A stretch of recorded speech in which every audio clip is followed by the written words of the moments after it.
Howdy. Good to be with you on this Christmas Eve. I hope you get to get family together and have a good time. And I know we've seen a lot of things from the Christmas story, but I would just like to focus in on one particular thing, on the fact that Jesus was born in a stable and laid in a manger, and there wasn't any room for him in the inn.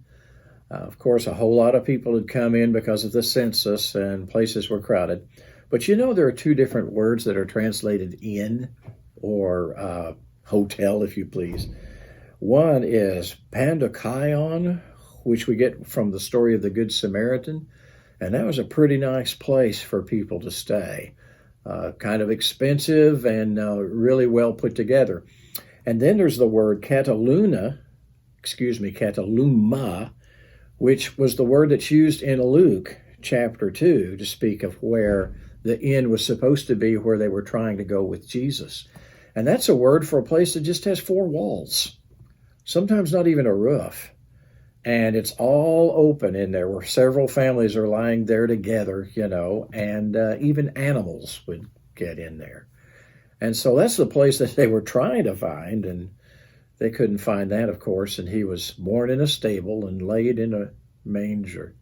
But that was by God's design. First of all, the name Bethlehem. Bethlehem means house of bread in Hebrew. And what did Jesus call himself in his ministry in John chapter 6? He said, I'm the bread of life.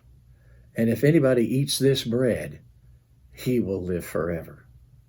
And the bread that I give is my life that I give for the sins of the world. Second of all, I think it's very significant that the Lord was laid in a feeding trough. He's born in the house of bread. It was prophesied in Micah chapter 5. And then he calls himself the bread of life in his ministry. And then he's laid in a feeding trough. You see, the Bible indicates that just believing facts about Jesus is not what it takes to become a Christian. You have to, by faith, individually, personally, receive Jesus Christ into your life. Now, the Bible says he stands at your door and he knocks and he's ready to come in. But he will not violate your free will.